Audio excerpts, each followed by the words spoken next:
lockdown. We're nearly out. Yeah.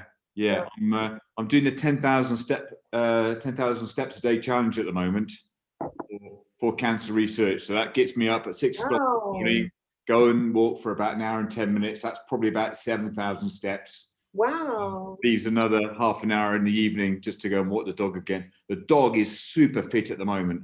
Doesn't know what's hit it. It's been out doing 10,000 steps a day since the beginning. Do they do 10,000 or because they got 4 feet, they must do twice as much, isn't it? Yeah, and if rabbits get in the way and all sorts, then it's probably even more. So yeah, it's all good. David, you well? Well, yes, ish. Talking dogs, we estimate our dog walked something like 7 to 8 times the distance that a human walks in terms of the careering around.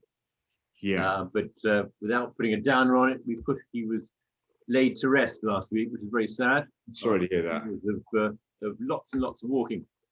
Yeah. On a much more positive note, I just come back on the train from the West End, and the train was overrun with all the school kids. And normally I get really cross when they're screaming and shouting and ragging with each other, but I have to say it was a joyful sound today. My goodness, they were like, they'd suddenly been released from prison, and they were all yelping with excitement. And spreading the disease even further. Not in London, it's finished. History. Sorry. Oh, God. Yeah. Hi, Tamsin. Sorry.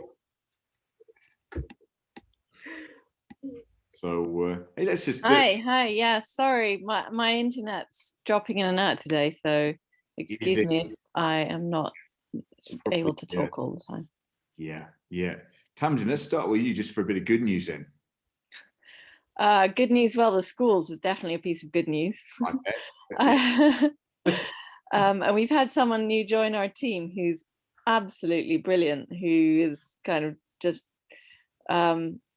helping us to achieve our sales strategy. Great. It's always good when you get a great hire on board.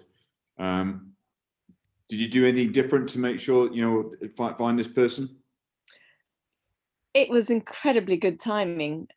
He's on furlough somewhere else, and he just got in touch and said he had some time and he wanted to help us to generate revenue, and his remit is to prove that he can generate the revenue to create a role for him to continue doing it. It's almost seems too good to be true. That's wonderful. Well done. Welcome, Lily. Hi. How's everything with you? What's your good news? Lots happening. I haven't really thought about it, to be honest, but there's a lot happening, which is good. It's keeping busy. Good. Mark, check in with your good self. Good news from your perspective? I've had a haircut. Does that count as good news? Very good news, I would imagine. Take your weight off the mind. Well, it was literally just hair clippers straight through. It was far easier. I saved myself 50 quid. Happy days. Do you know what? I think every day I wake up is good news. So I'm bored of kind of with the policies and things like that of changing. So there's no point in telling everyone that what's different. The good news is we can see a light at the end of the tunnel. We can really push forward now. Let's just get vaccinated. Let's get kind of all these travel things going again. Let's get booking holidays. Let's get abroad, and let's stay healthy and happy. So yeah, great mindset to have. Thanks, Mark. Simone. Yes. Okay. My good news. So yes, I've been able to make. As I said, my company joined the Kickstart scheme, and I've been able to make 3 hires so far, and the candidates are excellent. Honestly, I just can't believe the talent that I've been able to secure, and that's for business development, and social media, and also public relations. But then I've got 2 more roles which I'm fulfilling as well, which is for management accounting and for bid coordinator. So I'm very, very happy to have those additional resources on the team. Good for you. And that's great to hear that you're taking benefit from the Kickstarter scheme. That sounds great progress. Well done. Yeah, it is. David. Brought a couple of my guys in from furlough for a couple of days last week in order to turn the business over from autumn to spring. So a real spring clean and a change of look, and that's always for a retailer quite an exciting moment. Yeah. So hopefully we might have a season. Yeah, no, definitely. Lucy. Yeah, similar on the design front. I've just finished my design brief, which I'm going to send to some design agencies and hopefully start retail line with our company. Yeah. Fingers crossed. We haven't secured the funding yet, but we're getting there. Good, thank you. Candice. Hi. I don't know whether I told you that I signed up to become a volunteer vaccinator before Christmas. I know that. And went through all their training, and I've just managed to get my first shift, which is next month, because they've oversubscribed. So, right. So just you're going to be administering vaccines. Yeah, you do not have to be a medic to administer the vaccine. The government passed a law in lockdown. Right. I take it you're good with needles. So St. John Ambulance have recruited 57,000 members of the public to do this. And I'm lucky that I live 5 minutes from the Business Design Centre. So that's my local here. So I'm on call for them here now. So it's kind of a great thing to be able to help with. So I've just got my first shifts for next month. You know, that's only took them since December to organise it. Right. I'm just saying earlier on, I think you heard it, that I've got my first vaccine on Friday. I'm hoping, not with disrespect, but I'm not the very first person that someone's ever had to do an vaccination for. I'm not good with needles at the best of time, but we'll move on from that. Joy. Just unmuting myself. Yeah, so I have 2 events that are being planned for later this year, which I'm really excited about. One is going to be in July, and the other one was just confirmed for the 2nd of October. So I'm really excited about that, really excited about getting people back together, and the co-working spaces that I'm partnering with are also very supportive. So it feels good to get the sense that things are going to start to open back up, and that, you know, we'll get back to some semblance of normality. So those are my 2 ones. Very good. And I think pretty much covered everyone. Zhang Feng, I know you just joined. What's your good news?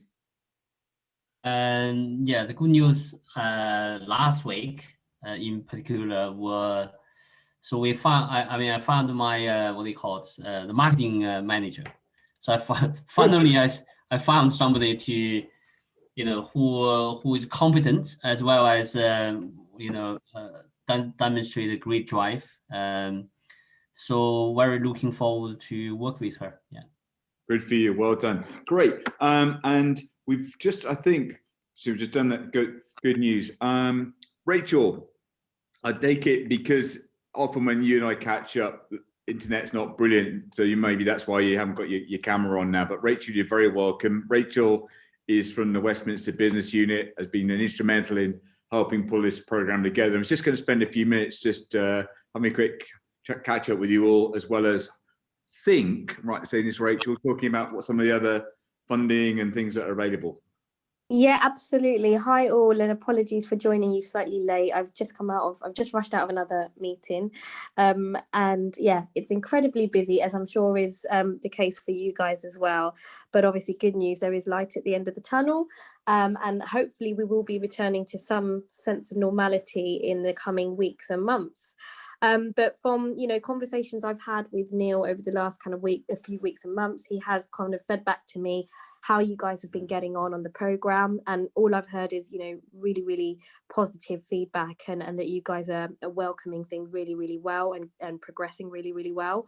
And I'm really excited to know, come the end of the program, you know, how everybody has fared, what are the kind of tangible outputs for you guys, how you feel, you know, if there's been any kind of transformation, any kind of immediate kind of, you know, identifiables from, you know, undergoing this kind of course and this training. And so it'd be really good to catch up with you guys, I guess, on a more individual basis following the course, just to see how you're getting on, and just to see if there is any other kind of follow-on support that we can offer you from the council's business unit. So for those of you who don't know who I am, my name's Rachel Thurvan-Nason. I am the Business Support Programme Manager at Westminster City Council.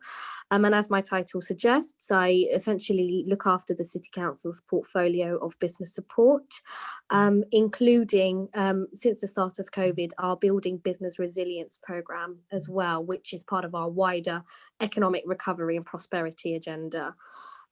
So there's a whole array of kind of projects, programs, initiatives, support measures that we either directly deliver as a council, or we commission, you know, the delivery of through other business support providers and delivery partners.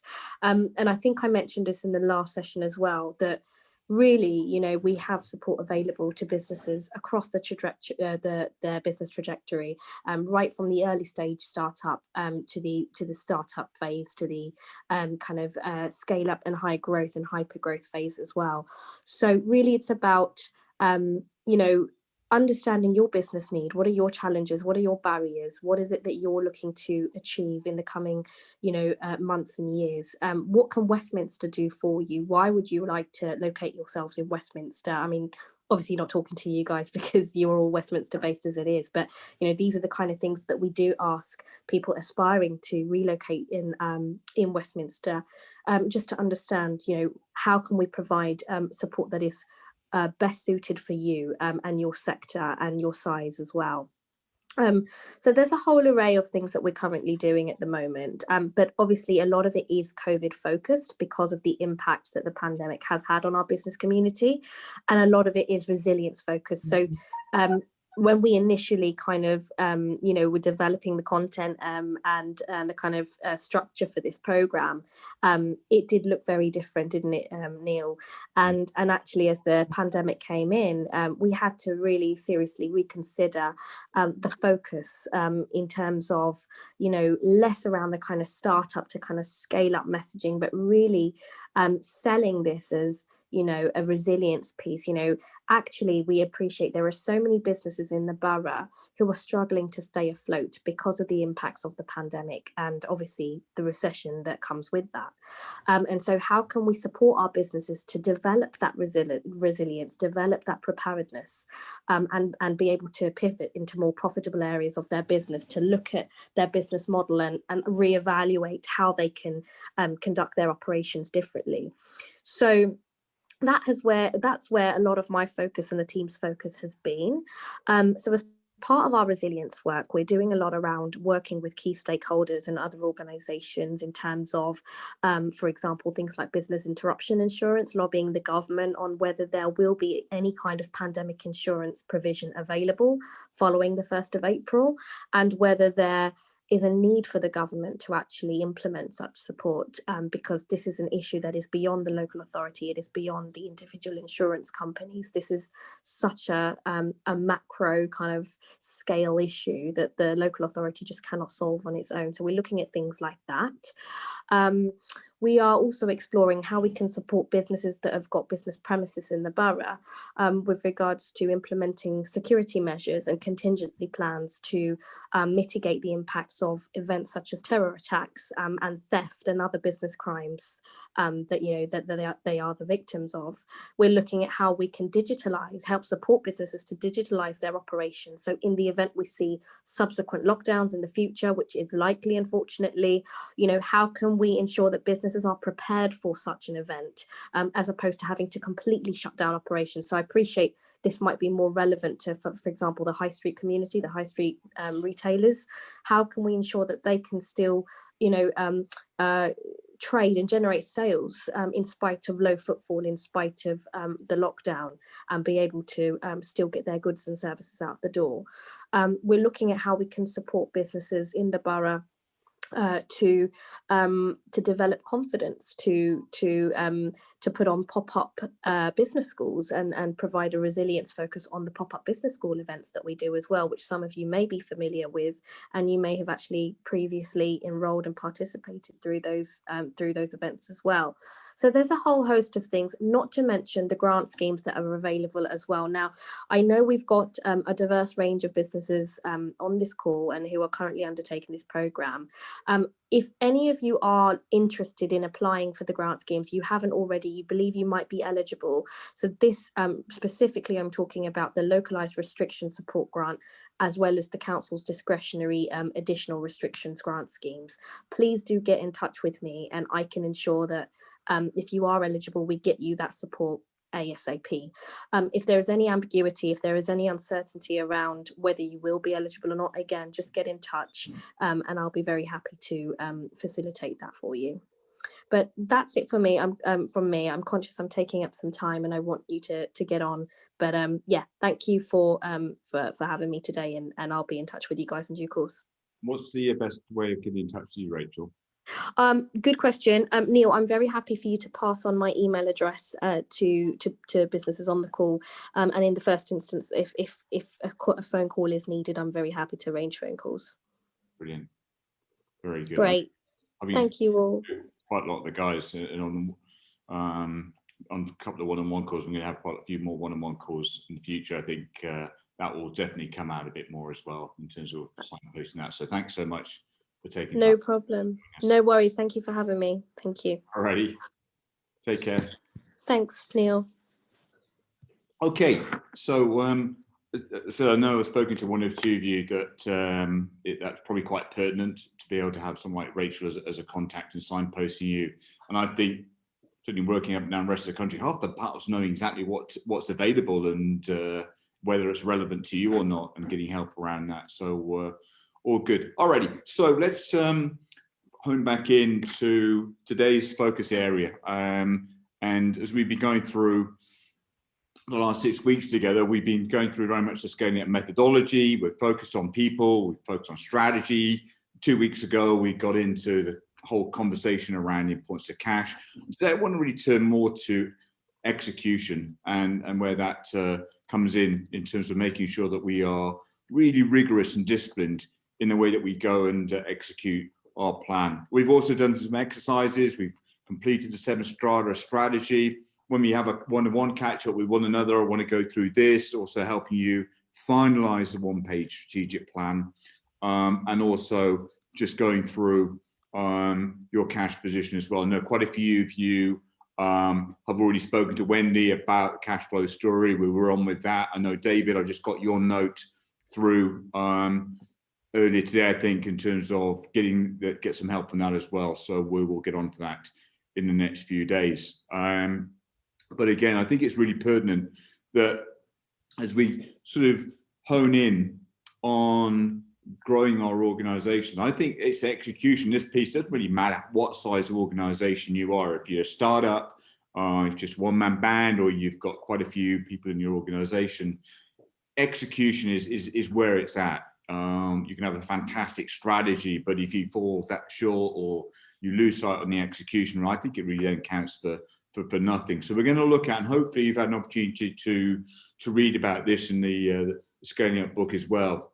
3 areas through this remainder of the session: priorities, data and metrics, and then meeting rhythms and how that comes through. So I've asked my friend Vern just to join us tonight, who he's going to give a couple of just thoughts on execution. First, the importance of getting into routines and where routines set you free. And then a bit later on, there's a little video of him talking more around having effective meetings and huddles. So yeah, just get your notebooks out again, ready. and take down some good notes from Vern's thoughts now. Routine sets you free. I remember when I read Titan, the book that was the biography on John D. Rockefeller, that there were this set of habits, routines, that really were at the heart of his success and many of the Titan successes they were scaling 100 years ago. Speed forward, and out of that came really three fundamentals. The importance of first, setting priorities, knowing what is the number one thing I need to do today, this week, this month, this quarter, this year. But that was then driven by real data, both quantitative and qualitative data. And it does us no good to have all that information if we don't get in a room and talk about it. And so it was those three fundamental disciplines, the Rockefeller habits, that then bloomed into 10 fundamental routines, or I like to call them maybe rituals, that really accomplish two things. Number one, they allow you to gamify the business, just getting things up on scoreboards. And they allow you to really feed and train your gut, because at the end of the day, that's where decision-making comes from. And we know that success of the company is just the sum total of the decisions that you make. Now, when do you need a checklist like the Rockefeller Habits checklist? Wherever there's drama within the organization. And so you don't have to do anything on this list. It's just costing you time and money, which is why the airline industry was the first to get it, because when there's drama there, it's a lot of bent metal and bodies. And so they've been able to drive from 6 Sigma to 9 Sigma by making sure that every pilot that's going to get ready to take off goes through that checklist like every surgeon. And so look, you're piloting your company. And so this is your checklist of habits so that you can save both time and money within the organization. Just a quickie, I got a note from Lily saying you couldn't see the video. Was that for all of you? Could you just only hear Vern, or could you see some of you see the video as well? Popped on at the end. Couple of minutes. But I can see it now. It appeared after a little while. Did it?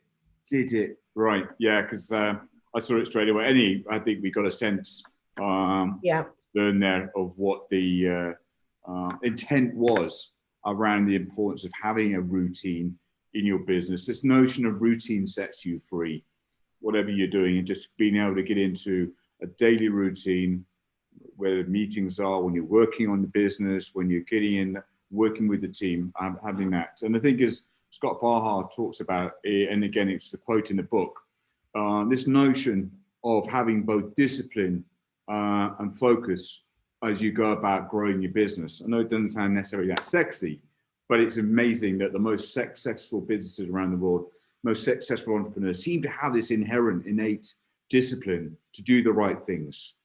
And then as you grow out, it's an interesting KPI almost, that when you start up a business, you kind of say yes to everything. You say yes to every opportunity, yes to every business, yes to every person who maybe comes around your house.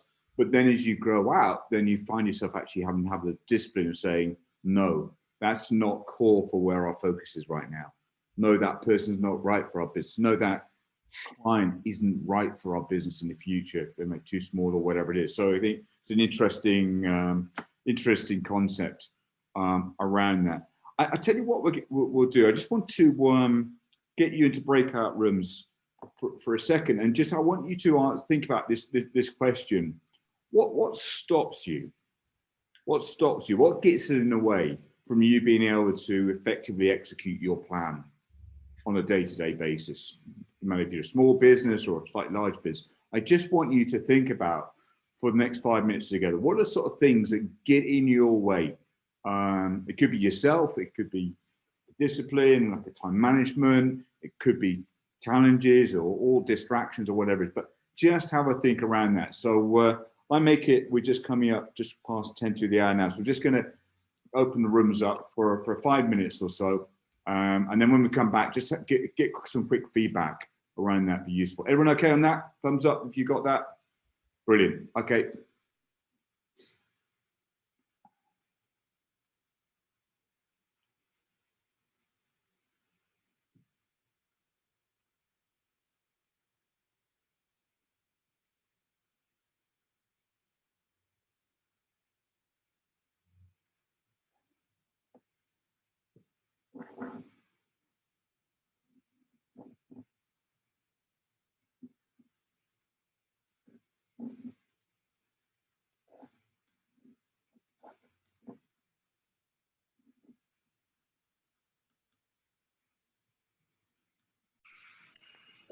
So what about you both then for what stops you? Edie, do you want to go first? I think I like to look at it slightly differently. I know Neil's in the room, but as he was saying that, what was going through my mind is what helps me. And it's making sure that I've got the plan in place, and that the strategy is always there.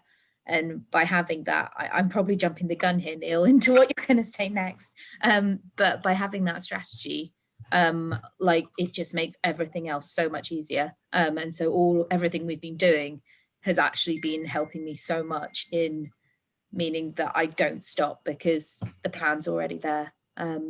Everything's coming together, and it's really useful. So what stops me is not having a plan, I guess, in a long-winded way of getting to the answer. Okay. Yeah. So I go second. I think, correct me if I'm wrong, Neil. I'm just going to say something. Is more. I always tell my staff. Yeah, but if I said it wrong, you correct me. Okay. Save you some cake jokes. Yeah, I always tell my team, when you go into a business, one, you need to have a strategy. Then you need to have a process. Then you need to have people. So it's often I always run in that order, because sometimes when you say, okay, what move business forwards? Then people always say people. It's actually, for me, is more people drive the process, and process to support your strategy. Good. So I always work on that sequence. So if you don't have a strategy, if your strategy is wrong, it does not matter how hard your people works, they deliver very, very little. When your strategy is right, your process in place, then people fall in, even sometimes some individuals, so you not rely on individuals, but you rely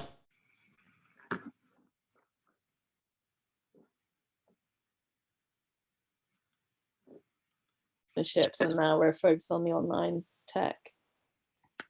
Okay, and then how are you sourcing these new staff? Are they coming into your business, or are these all consultants that are working on behalf of various other organizations? No, it's mainly a couple, 2 or 3 new core.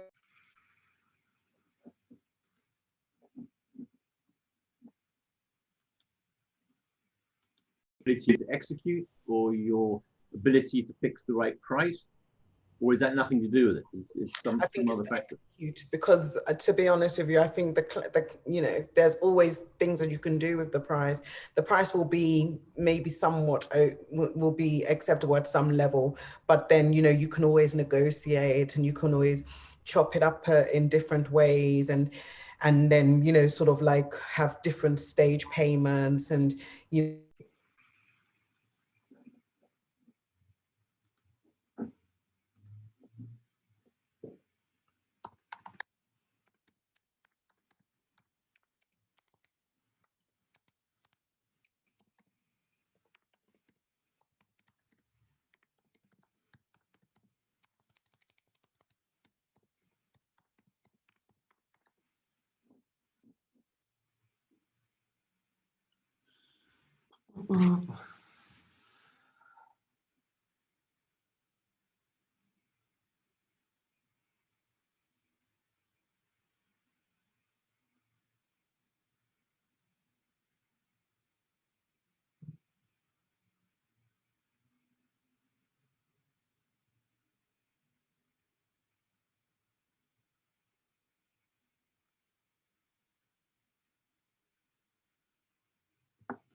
Oh, we're back now. Yeah. You're back. Everyone's back. Okay. Candice, what came out from your room? What were the key thoughts? Time. And what about time? Just obviously getting busier and not having enough time, but of course you're in lockdown and it's quite nervous, the thought of bringing more people on. We were just talking about the Kickstart scheme, and with Simone saying that she's found that quite useful. That is something that I'm going to look at. Brilliant. Yeah. That I think certainly some of the other peer groups I've been running up down the country, a lot of business owners starting to take a benefit of that. And I think when you're a small business, that's a great initiative. Yeah. Good. Yeah. Okay. Mark, just some quick thoughts from your team. Pretty much the same. It was it's time. We've also got the same theory of the remote working as well, and structure of not having kind of the structure in place. We feel like we're living in the business whilst living at home effectively. So you're not having that fine line. But mainly it was around about time, and having too many distractions. Yeah, no, I get fully get that. And then I think the final group, I think David was in the final group. Yeah, well, the final point of the final group was make sure these routines are fun. If they're a dirge and a pain and boring, you'll just never get them done. So adapt your routines to make them an enjoyable exercise. But for me, certainly all the best laid routines and plans get interfered with by customers, particularly wretched things, but customers have to come along and interfere with everything. And also colleagues, if you haven't briefed them clearly enough about your own routines, will interfere with you, plus one's own lack of time management. But make them fun. Yeah, and I think sometimes they can't always be fun, but I think if you've got a particularly hard task to get through, then have some sort of celebration. So once you've done that, it's something that you enjoy doing. So okay, I didn't enjoy doing that bit, but there's something I really enjoyed doing that I'm going to have as a celebration or reward for doing that. And I think that's a really, really good point that you make there. And again, I think this whole notion of planning, how you plan, because all of us have got a finite amount of time every single day. So how we plan our day out, having that routine, making sure that we've got those interventions that allow us to have a bit of fun as well, is really important. I know a lot of us as well suffer from procrastination. Yeah, I'll start it tomorrow. I'll start mañana. Or I want to make sure my plan is perfect before I get on with it. Well, I've got a news for you, everyone. You know, that's probably never going to happen. So it's better to really execute the plan brilliantly rather than never get into executing a perfect plan that you never got around to. So we've just gone through that barrier. So again, as we've gone through the program, 4 weeks ago, we spent quite a lot of time really getting deep into the one-page strategic plan. If you remember, on this side in the blue, we've got things that are more strategic, i.e. 3 to 5 years out. And then execution really then is what we're going to do in the next 12 months. What are we going to do in the next 90 days? What are we going to do this week that leads us into achieving our overall goals, our overall plan? So that's where it all fits in now. We're kind of getting to the right-hand side of the one-page plan now. Starting to get into thinking about priorities that we need to get done in the next 90 days that help us achieve those priorities we set down for the year ahead, and which then should dovetail into what we need to get done in the next 3 to 5 years. So again, over the coming weeks, I know a lot of you have already got well onto the one-page plan, but an opportunity just to sort of bring that all together now around that. So let's just spend a few minutes helping you really get clear on what priorities are. And I think they are just that. So many businesses I work with have loads of priorities at any given time. And they say, well, hang on, you've got loads of priorities. What is your priority? I mean, your priority should be 1 or 2 key things that you're absolutely get focused on. That's why they're a priority. Others, maybe lots of tasks or things that lead up to your priority, but just helping them get clear of that. Has anyone come across the Pareto principle? Joy, I see you, mate. What do you understand by the Pareto principle? The 80-20 rule. Yeah. You know, like it's sort of like 20% of your clients will give you 80% of your revenue. You know, 20% of like what you focus on will give you 80% of your successful results. So. Yeah, I think what you just landed on that second point is that what I really want to get across here is, you know, there's a whole raft of things we could do, but again, often it's 20% of the time. If we can really focus on those elements are going to yield 80% of the dividends.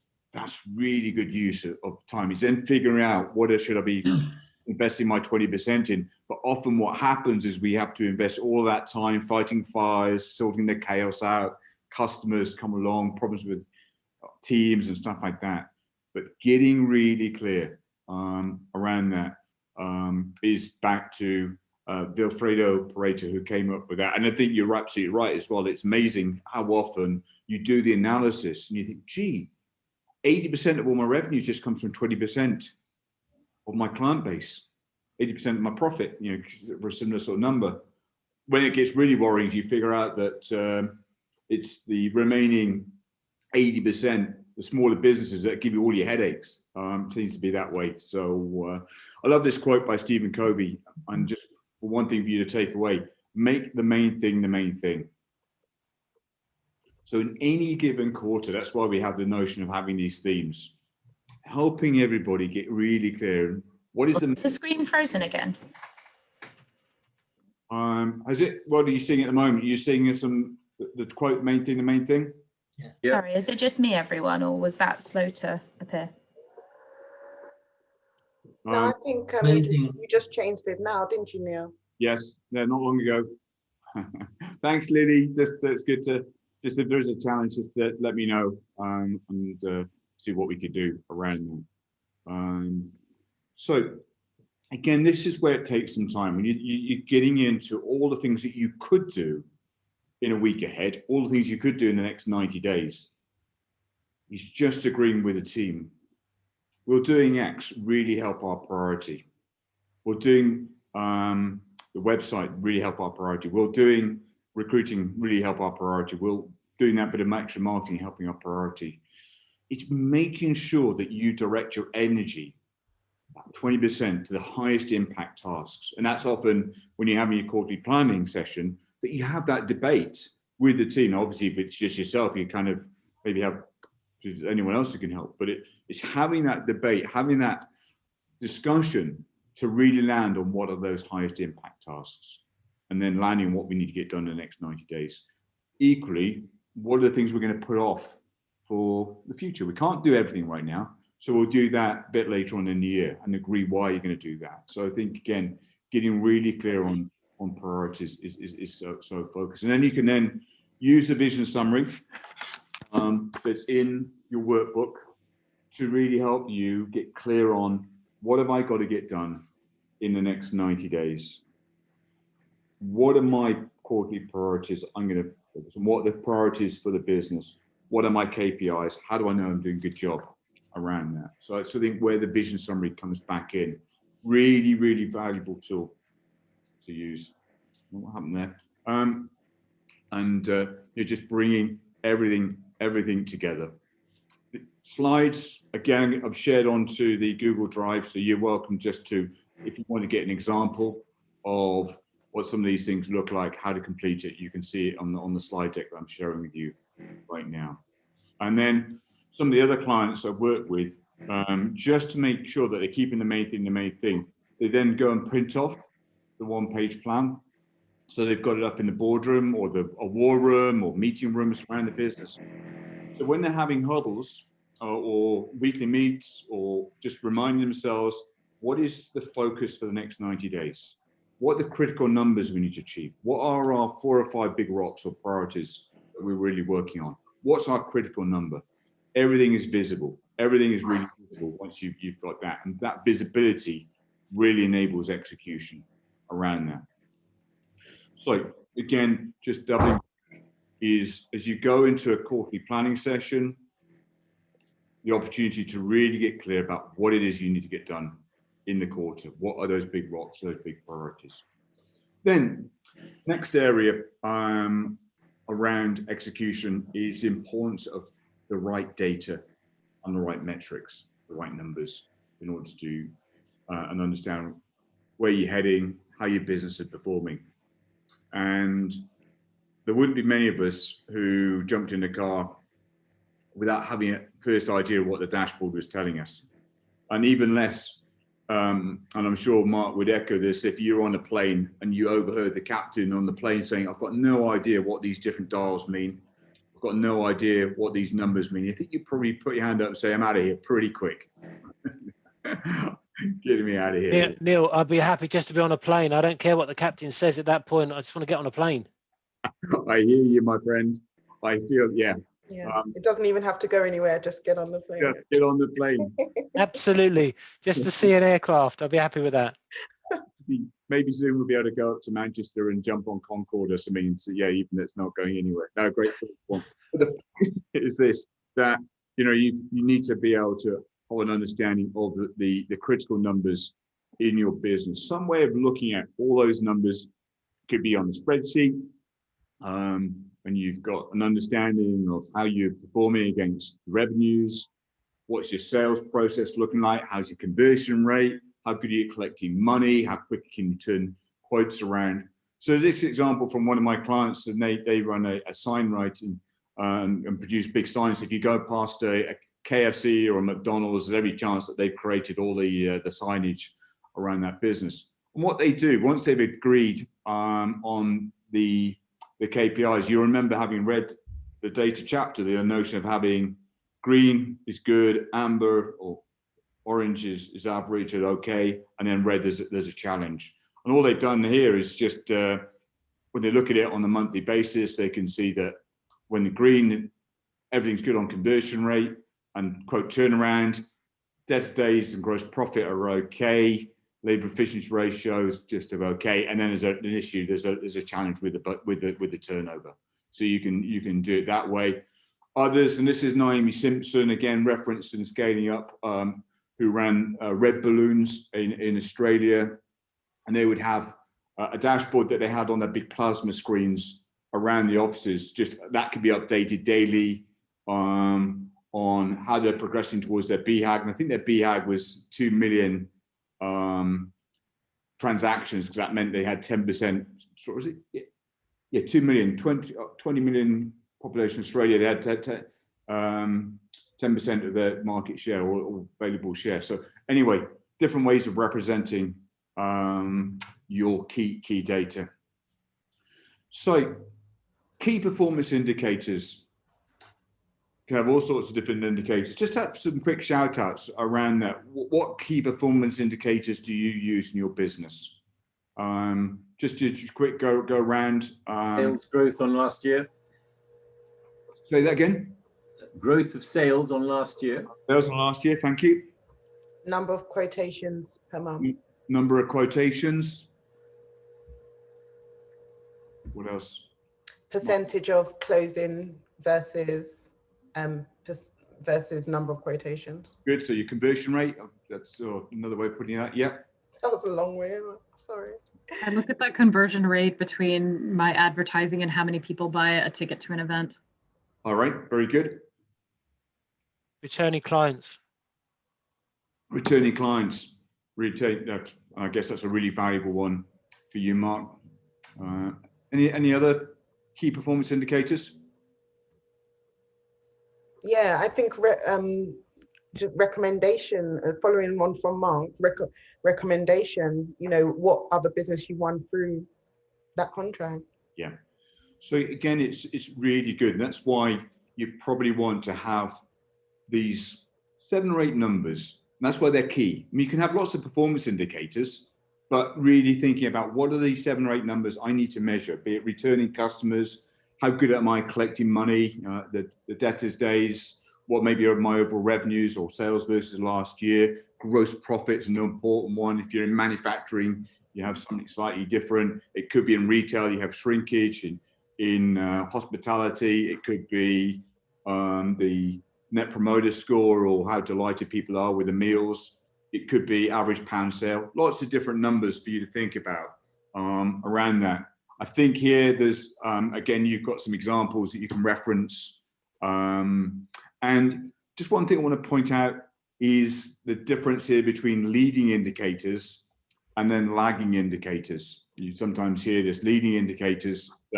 So just hearing what you've just talked about, I think Simone was saying, well, how many leads have we got coming into the business? Probably how good a job are the marketing team doing getting leads? And then the lagging indicator may be a bit further on down from converting those leads into sales or bookings or whatever it is. So again, a lagging indicator that might take place 3 or 4 weeks down the road. How good are we at collecting cash? And then how much cash have we got in the bank around that? It's good to hear that a few of you have made some hires as well recently. One of my favorite KPIs is the number of A players in your business. The number of A players, the number of people who are right on top of their game. It's a great KPI for the CEO to have as well. So different KPIs. And then sometimes you just may have to think about balancing those KPIs out. If you remember, we spoke about in the case study about Ryanair 4 weeks ago. It could be that they've got KPIs in terms of getting the planes on time where they need to be, being lowest prices, cheap flights or whatever it is, full planes. But they also know that they probably aren't going to put so much focus on the customer service side of things because you can't do everything. So they'll have that some areas that they'll have to forfeit around their KPIs. And as you grow out, 2 specific KPIs I just want to hone in on right now, and they'll be critical, I know, for Mark's business, because if you're going to have returning customers, then having great customer feedback is critical. Mark, what do you use in terms of some of your customer feedback numbers? Okay, you talk about returning or retaining clients. Do you use any customer service metrics at all? A lot of our stuff is literally word of mouth. People leave kind of Google reviews, Facebook reviews and things like that. We find we get more reviews from people that have used us first time round rather than our repeat business. Yeah. Because people who come back don't want to keep on leaving a review. You normally find when you've helped someone, be it they're stuck or their bag's missing, whatever the case is, they'll leave a review more so than someone that's booked with you 5 or 6 times. Makes sense. Yeah, that really makes sense. Zheng Feng, what about yourself? How do you go measure customer feedback in the restaurants? Yeah, I mean, we use, obviously the customers, they can use Google review. Yeah. You know, as one of the common ones, we got TripAdvisor, we have various different platforms. But we also, because now we do reservation, you know, for during the pandemic and so on and so forth. So we actually have you know, the booking reservation platform. Yeah, it will automatically asking customers to give a customer feedback. So customer feedback is actually one of the major KPI for us in our business. Yeah. Yeah, very good. Anyone else gather customer data?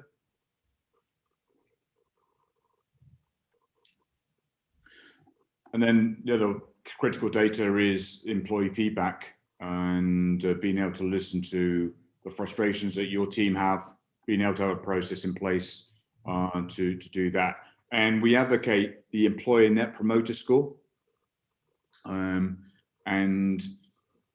net promoter score is used widely by some of the top organizations in the world, either to measure customer feedback or indeed to measure how engaged your team are.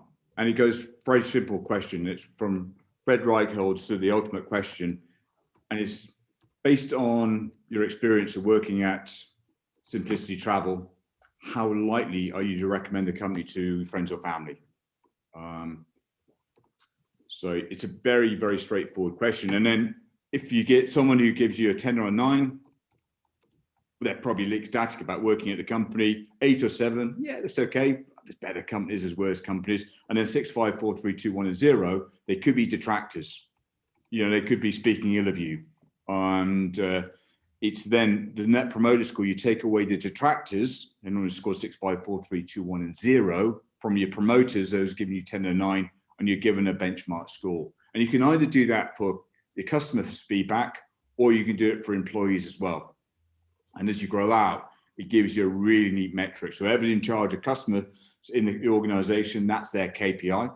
Whoever's in charge of making sure that employees are engaged, are in a good place, that's their KPI as well. Tamsin, you've got quite a few of the team members. What do you use any metrics at all in terms of the engagement around your team? Yeah, we've just been putting together KPIs. And yeah, we have a lot of KPIs because our platform collects a lot of data. Yes. On how users engage, new members, upgrades, different ways that they engage with the platform. So we're still working on getting those. We started weekly reporting on them. We used to report on them monthly. Now we're doing it weekly, and just getting those assigned to different people to make sure that they do. But the main KPI for us, the main number one priority is revenue, have a revenue target. Yeah. So are there any best practices that you recommend? Obviously, you're just going through this at the moment for the guys then to take on board as they start to get deeper into KPIs and the key metrics. I think we're learning. We've not done it right before. But the thing that nobody really likes, a lot of people don't like data. So I found it helpful to make each person accountable for data in their own remit.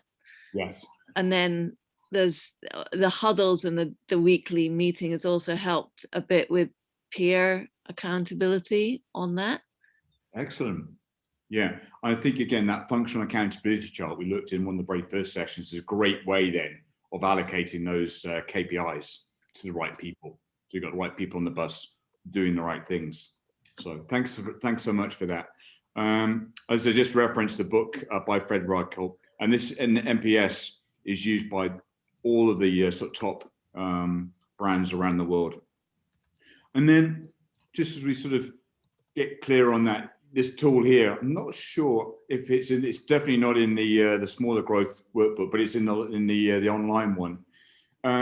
Allows you then almost to be able to get clear on from the vision summary, what your quarterly priorities are, what your KPIs are, and then almost on a week by week basis, what are you going to work on in terms of moving towards your own priority? So again, it's not a bad tool to give to either yourself or to team member to break down that bigger chunk, that bigger sliced priority into more meaningful slices to help you go away and execute on that. So again, some examples there of how you could complete that. And then the final thing, and again, Tamsin just talked there about once you've got KPIs determined and the priorities allocated, is the importance then of having regular meeting rhythms so that you're constantly focusing on what's important, helping the team keep focused on what's important, looking at the numbers either on a weekly basis or sometimes on a daily basis. So I'm not sure, Lily, if this will work for you. Can you now see a photograph of Vern? We see a photograph of Vern. He's going to now speak for a few minutes around meeting rhythms. So I'll keep an eye out. Just give me a thumbs up if you can all see or hear Vern in this session. Anytime you at least get two people together, and anyone who's in a relationship knows this, your number one challenge is communication. And so that's why at the heart of our work, the heartbeat, if you would, and the business, the drumbeat, is our meeting rhythm, this day, week, month, quarter, year of communication. And what I love about it is often it takes longer to put a meeting together than it is to meet. And these meetings are the placeholders with our own organization and others, where I know that, for instance, my senior team is together at 9 o'clock on Monday. And so we had a critical person that we needed to meet with, and they could just dial in without me having to organize. everyone else's schedules. And if I can get the issues cleared daily, then I'm not clogging up the weekly, so it can be more focused on the priorities. And if I'm clearing out these sprints or these priorities on a weekly basis, then monthly we can get in the room for 4 to 8 hours and really dig in to that kind of dozen big issues that if you don't wrestle them to the ground, they're going to continue to haunt the business moving forward. And then once a quarter, it's good just to kind of step back, 13-week sprints, the marathon that you've been running, take a breath and just say, all right, reset the clock. What do we have to do in the next 90 days? And then clearly, annually, it's a chance for you to kind of take a broader, bigger picture, look at the organization and say, at the end of the day, not the 5, not the 3, but what's the one thing that if we could get that accomplished this year is really going to move us forward on our next big, hairy, audacious goal. So once I've got the year, what do we need to do this quarter, this week, and today? And by talking about it, one of the most important kind of gifts that we were given 100,000 years ago, it allows us to begin to recognize those patterns that are important, that train our gut, because at the end of the day, the success of our company is just the sum total of the decisions that we're making. And if we can make slightly better decisions on a day, week, month, quarter, and annual basis, it is a huge competitive weapon over everyone else in the marketplace. Anytime. Okay, just, and again, I appreciate quite a few of you, it's just yourself, so having a daily huddle with yourself kind of can be a challenge, but how many of you who've got a team, obviously, just we heard from Tamsin, are running a daily huddle? Yeah. Tamsin? Yeah. Simone? Yeah, we do. Yeah, got it. So just going to take you through, and again, this reinforces what we talked about and that you learned about in reading the Meeting Rhythms chapter in the book. But again, what we find is as you start introducing some of these into the business, there will be pushback. There will be maybe a bit of resistance. And again, just want to give you some formats in order to do that. So what do we talk about in this building? What Vern was telling you in there? This daily huddle, this tactical meeting, just 5 to 15 minutes, depends how many people you've got in your team. Then the weekly meeting, which is really honing in on progress on your priorities. Monthly, challenging the big issues, the big rocks, and maybe having some learning topics. And then taking pause every 13 weeks, this sprint idea to have a quarterly meet, which is more strategic. Taking in more data, taking in more intelligence, seeing if there needs to be a pivot, see if there needs to be some different moves, different chess plays, as it were, in order to reset and then get moving forward again. So this notion again of routine sets you free. And very simply, the daily huddle we advocate, wherever possible, have it standing up. Standing up, it really just makes these things flow much more quickly and brings energy to the day. And three key areas you look to. What's up, where you focus the next 24 hours. So people can get really clear about where their focus is, if they need any help or anything that, you can get clear on that. Where they're progressing, this is, this is a number of calls I took yesterday, or this is a number of conversions we went through, or this is a number of new leads, whatever it is, you can reflect on your daily metrics. And really importantly, where are you stuck? And this is an opportunity at the daily huddle. If somebody needs some information or someone is stuck and they're getting a report away, or they maybe just haven't got the energy right now, they're not feeling, this is where you can articulate that.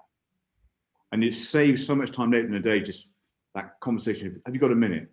I just need to speak to you about X. Well, no, why didn't you bring that up at the huddle? That's why we have the huddle, so we can actually then, for the rest of the day, really get concentrating on what's really important in the business. Ideally, have a timekeeper as well. If you've got the, got your strategy around the walls and the priorities, that you can talk to those as well. Standing up and then making sure that the other thing that really kills the huddle is generalities, and then secondly, just these things starting to drift and go over time, and then people don't see the value of it anymore. And how amazing this was, about a year ago, I think I was in London.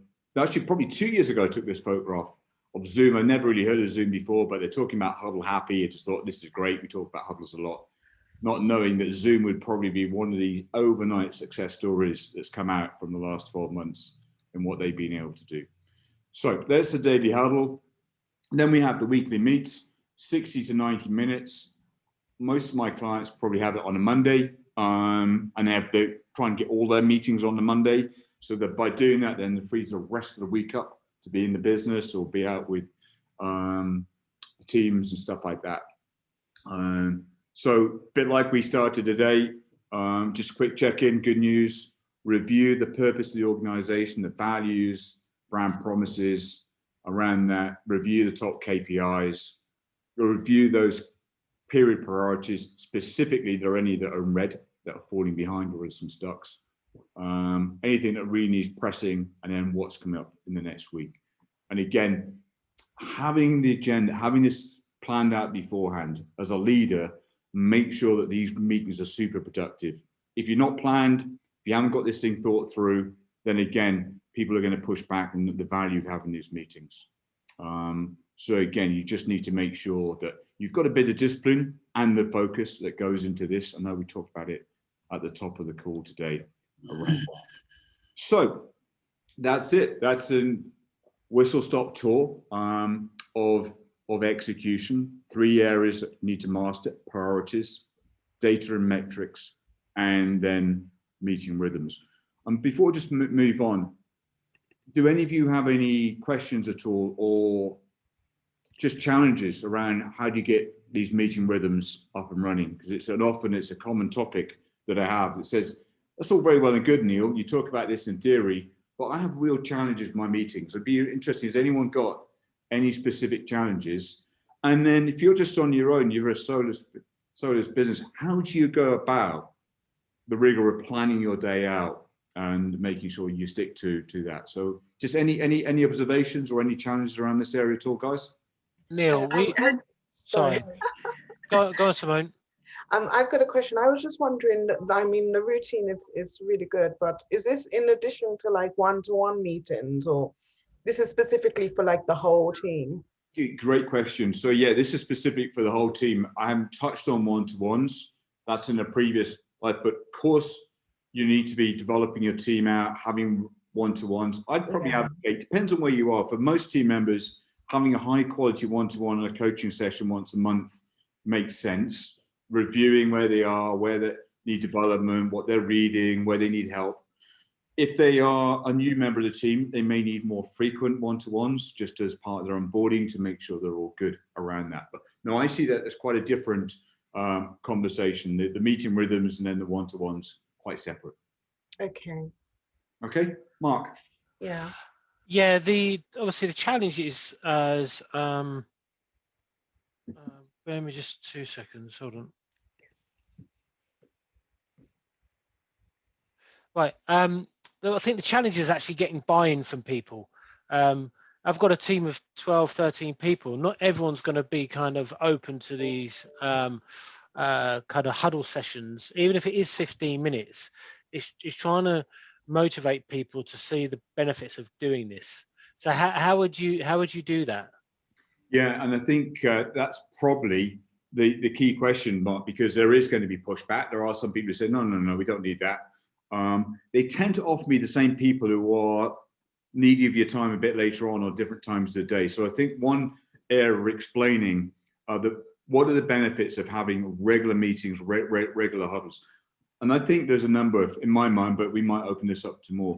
At the moment, I think there's a real benefit, certainly if people are working online, just catching up maybe once or even twice a day, just checking how is everybody, where are we focusing off energies today, what stocks have we got. And it's a bit like the halftime conversation in the football sort of locker room, just geeing everybody up, keeping them focused, helping them make sure that they're all good. So I think you have to kind of sell the benefits to those people who aren't behind it, and there will be those people, and there will also be terrorists who will try whatever they can do to start derailing these things as well, and helping them just through one-to-ones understand why we're doing this, and actually helps us grow faster and pace faster. And interestingly, as you do grow faster, most of the meeting rhythms, it's I think a bit like we saw in the book, that sort of chord through a sort of jazz musicians, almost the faster you grow, the faster you need to pulse around that. So that's those are a few thoughts. Anyone else got any other ideas? Well, I just a question, more of like a question or feedback from anyone in the group. But you know, when you're working with contractors, because particularly for really small businesses, you know, you have your core group of people, and then you might have lots of other people who are there just sort of as contractor. Maybe they work remotely, but they're still doing a lot of work. So for example, the graphic design people that I use are not even based in the UK. So at what point do you sort of decide who's on your team, who's not, and how to engage with them? Thanks. Tamsin, you had a question. Yeah, so one-to-ones, I find that the book doesn't refer to one-to-ones very much. And I wondered if the idea is that they're needed less because you have regular meetings. Yeah, it's an interesting one again. And I think I'll go back to sort of the similar answer. I think there's a number of global coaching organizations who put an awful lot of store at having great one-to-ones. Google is one of them. Google have coaches across the organization who are really there to help have positive one-to-ones with team. And actually, they're quite often on even direct reports, but they're very good at helping people to get through their blocks, get through any challenge they have, help them have the right mindset, whatever as a coach does. And I think their cadence is on a monthly basis around that. But as I said, I think it's sometimes, it really depends. If you've got somebody who is going through a challenging time, you may feel that you need to have a more regular intervention. But Neil, I think when you're looking at one-to-ones, you've got two avenues here. You've got your direct line report one-to-one, and certainly in the UK business model, people feel that one-to-one is their given right as well to monitor their performance through their half yearly, their full year performance, to then be able to negotiate either a pay rise, how they're hitting targets, how they're developing, what they need to do. But then you also have your one-to-one meetings effectively with your peers about kind of networking effectively. Don't even need to be in your organization. I think huddles shouldn't replace one-to-ones, certainly on a staffing level, because people need that kind of one-to-one management as well, because it's their career development that you're managing as well. And I don't think a huddle should replace a one-to-one at all. No, me neither. I mean, I'm not trying to be funny, but I have like one-to-ones like every day, like even for like 5 minutes, I have like a one-to-one with every single member. And I mean, my company isn't that huge, you know, and I think this is where I mean people are kind of using kind of terminology slightly differently. A one-to-one every day is not a one-to-one in a career kind of development. You've got KPI one-to-ones, which will be done on a 6-monthly and full yearly reviews. Yeah. You're having effectively a mini huddle just for one person. Yeah. It's using the word, yeah, but it's using words differently. I think a KPI one-to-one for a half yearly and full yearly review should absolutely be in place, and that should be structured into any business, because that's how you're going to get the best out of your performance of your team.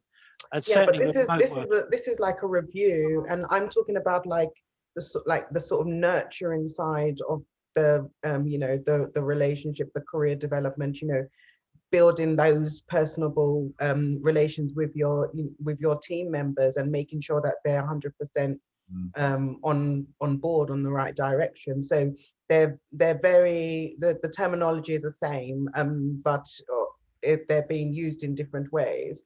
So it's like one-to-one, like, as I said, you know, communication, and then maybe one-to-one on a review, like, you know, performance.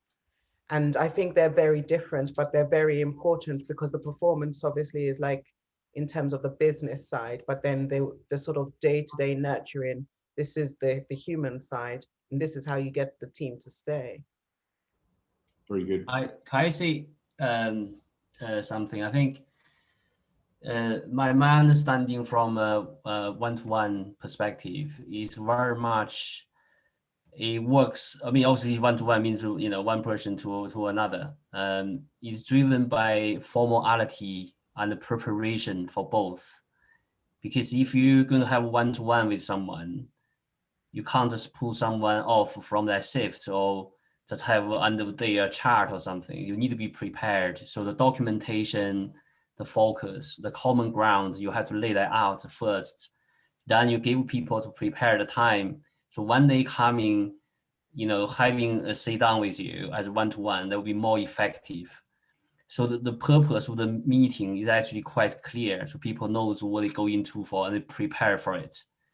But for just informal chat, see, if you notice something, you're finding something, when you're working with somebody, you just want to have a quick chat, whether that is educational, give someone a bit of coaching, whether you want a little bit of caring, but I don't, you just informal chat. I won't say that as a one-to-one, but the fundamental is whether the person is prepared for having this meeting or not.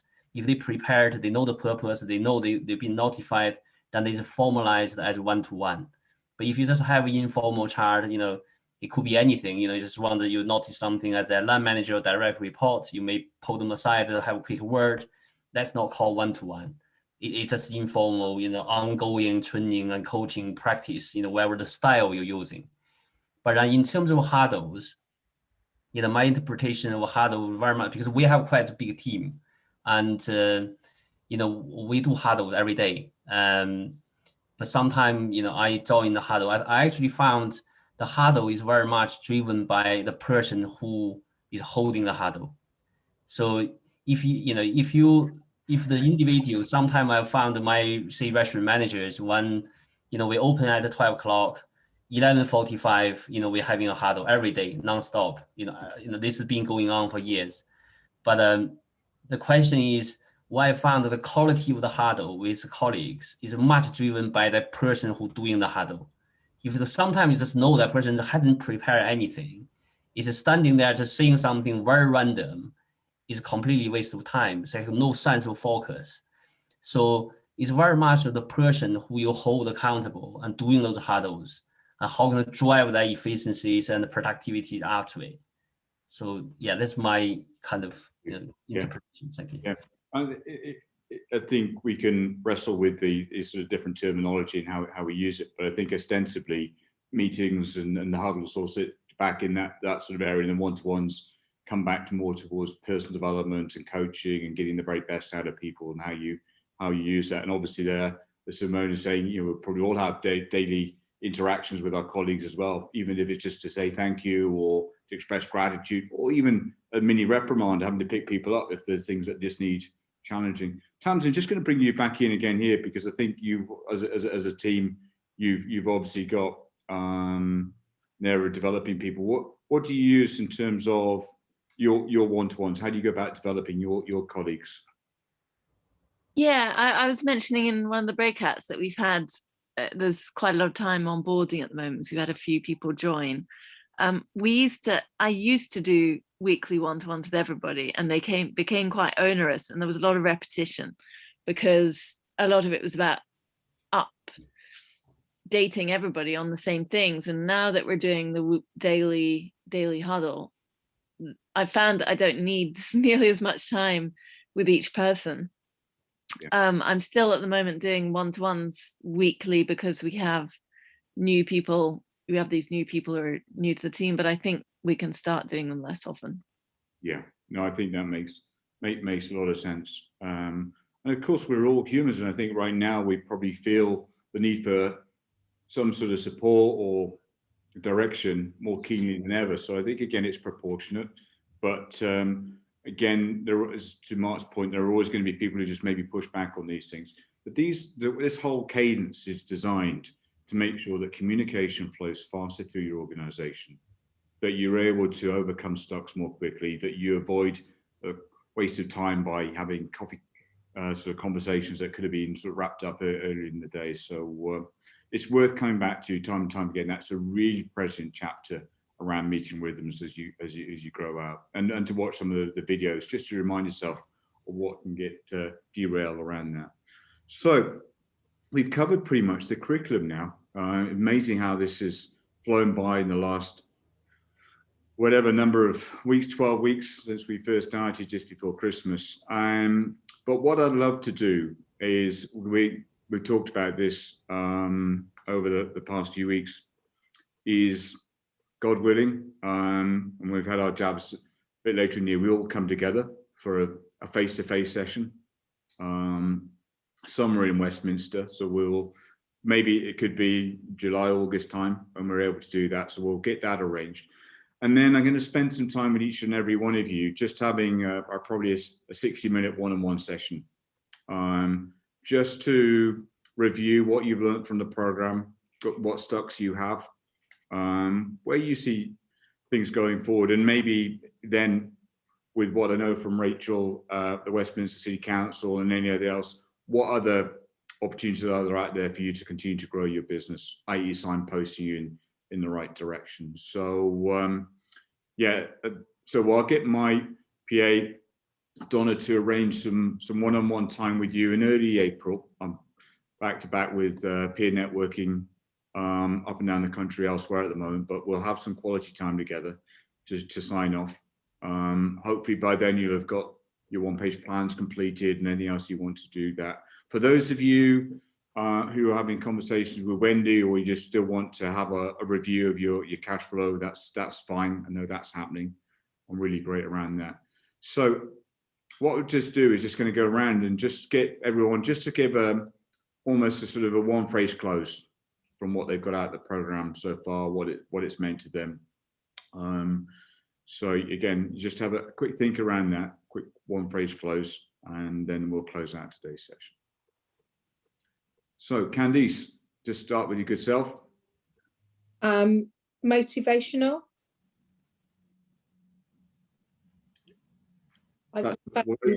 Very succinct one-phrase close. Thank you. Very inspiring. Okay. Thank you. Thank you.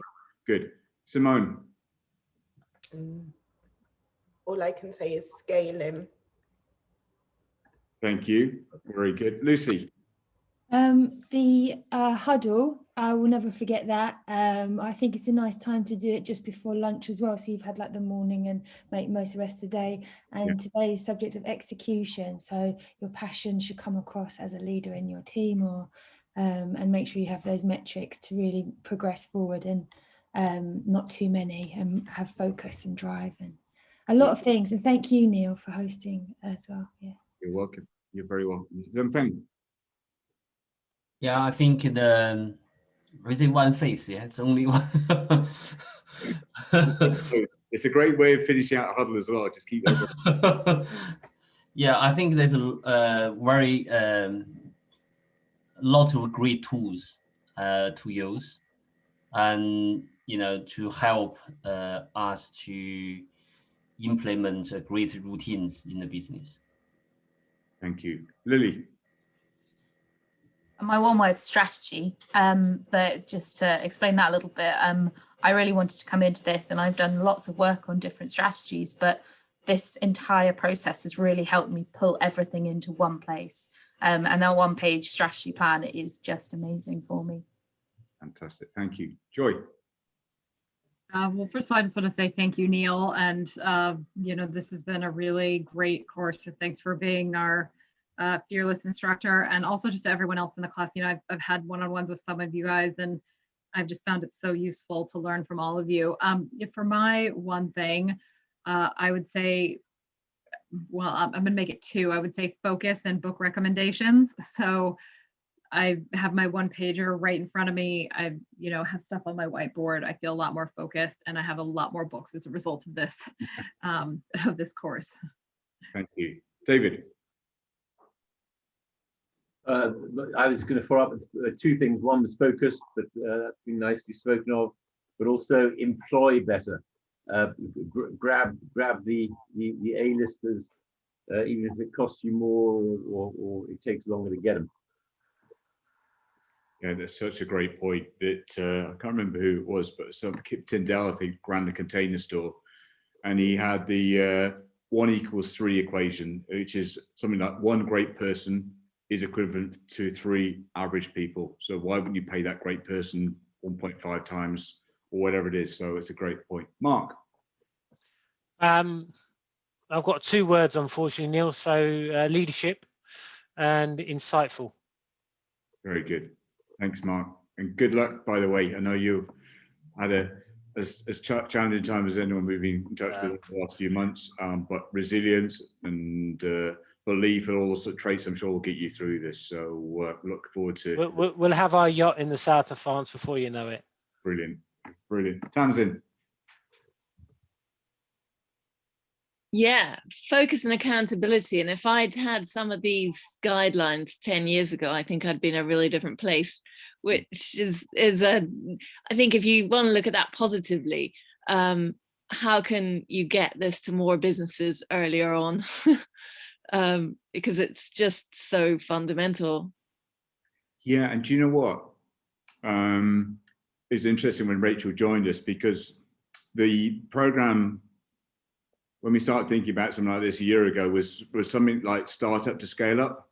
So it's designed, it's a really, we originally designed it to help a lot of businesses on the call right now who are startups, but are ambitious and want to really grow up, but didn't have the knowledge and again, when you're a startup, you need all this knowledge, but you've got empty pockets to be able to afford it. So I think this is great that Westminster being able to fund this thing. So the government should be funding more of this. Exactly that. So, you and I know the likes of Maurice Ostro. There's a few folk that I've got to know in the recent weeks that we can start making more of an impact on. It's these ambitious companies. It's the scale-ups who become the first responders to any economic crisis. I'm absolutely convinced of that. But equally, you need to have an ecosystem that helps the startups who've got a proposition or have got something that they can make something of, be able to move to that next journey. So hopefully over the last few weeks, we've come some long way to giving you the confidence, giving you some structure, giving you some tools, and having 8 or 9 other businesses around you that I'd love to think over the weeks, months, and years to come, you stay in touch, you follow each other's progress. We'll find a way of doing that. Obviously, got the Facebook page, but when we all come together in 3 months' time, maybe it's Young Friends Restaurant, and we've got Mark's going to figure out a couple of bars and stuff like that. We'll have a great time together and keep things moving forward. So once again, thank you so much. Really enjoyed facilitating these sessions together, and look forward to one-to-ones with each and every one of you over the coming weeks and months. Thank you Thanks so all. much, Dale. Thank you so much. Thank Thank you. Nice to meet everyone. Stay Stay safe. Nice to meet Bye-bye. everyone. Thank you.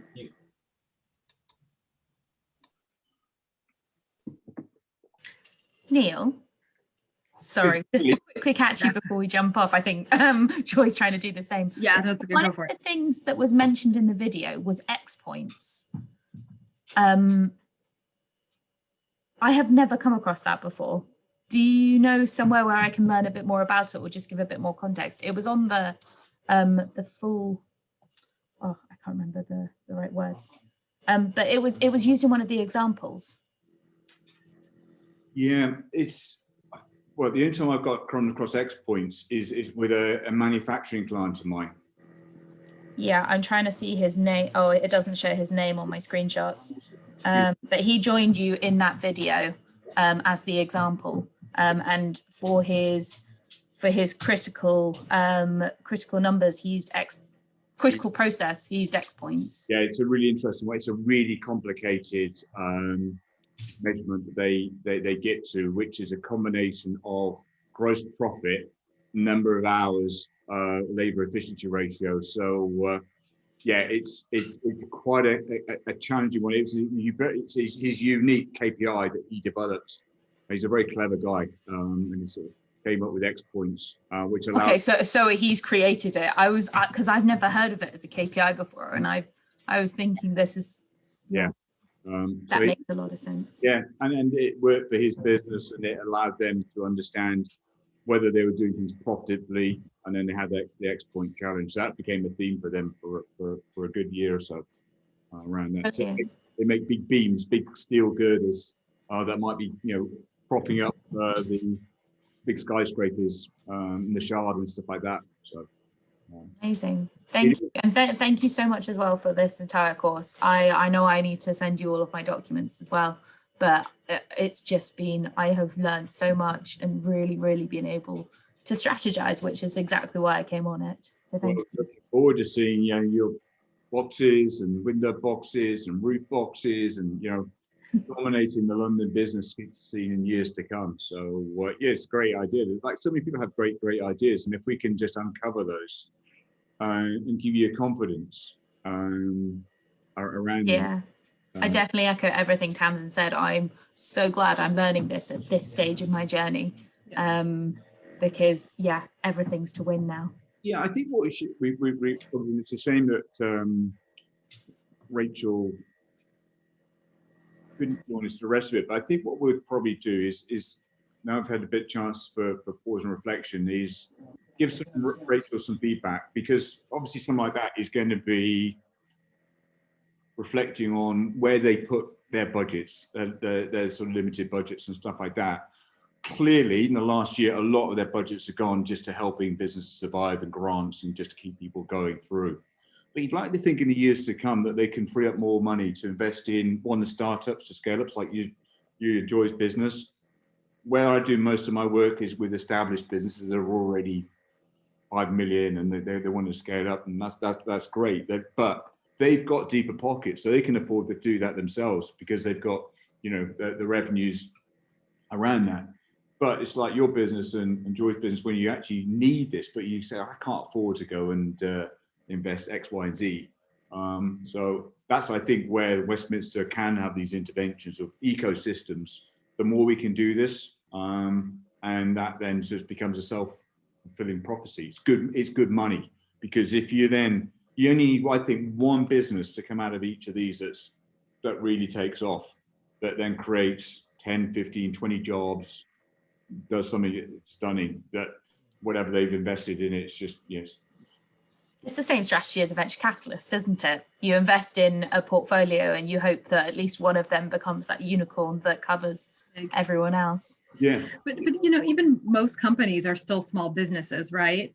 Like the vast majority of companies. And if you have one that's successful and that survives with 50 people, that's still, you know, without the owner, you know, 49 people who wouldn't have had jobs. And I think one of the biggest points of value, particularly, I mean, I don't know if you see the same way, Lily, but, you know, I am part of another group, but the group is a bit more, it's more just like ideas, you know, like people don't have like a, you know, business license or anything like that, right? And I found it very helpful to engage with businesses that are, you know, 10 years down the line, 7 years down the line, because hearing about them and what they've done, you know, it was very helpful for me to get on the phone. You know, I had a call with, why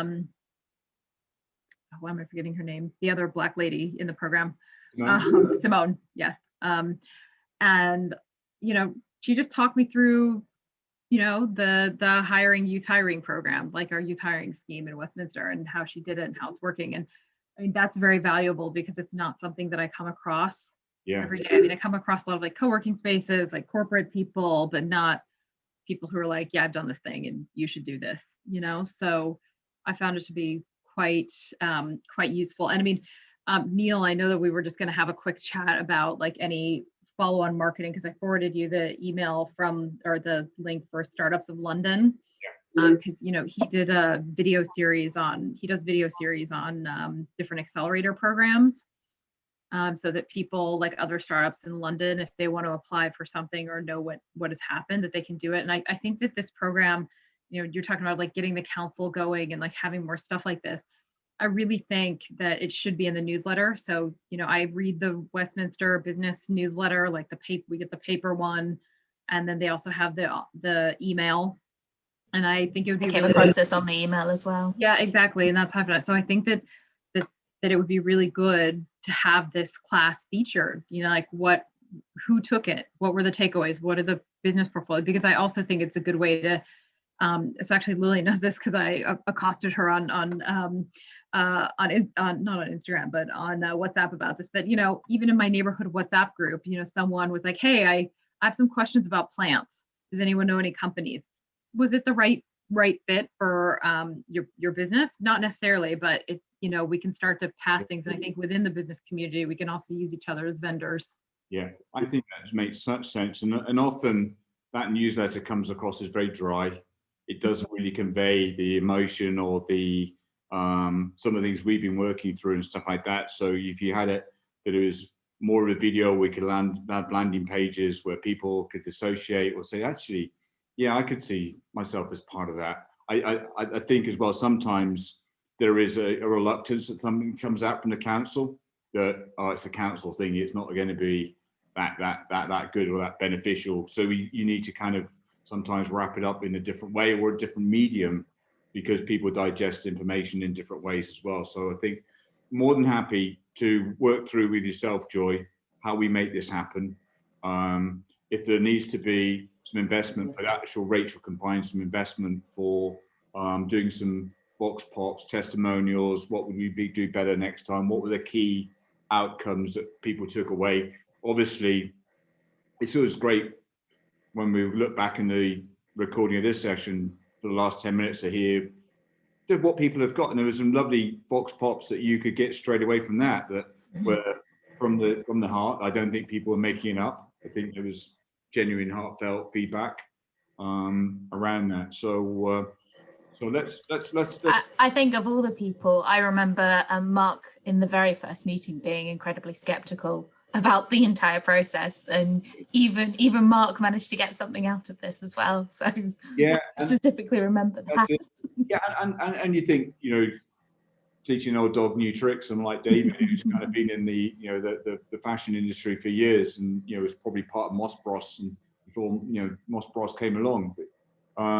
Yeah, and coming at this with an open mind and recognizing that, you know, he's having to pivot, you know, and move from being a bricks and mortar to online, and hopefully he can go back to bricks and mortar as well. So what's your thoughts on next steps then, Joy? What's the suggestion here?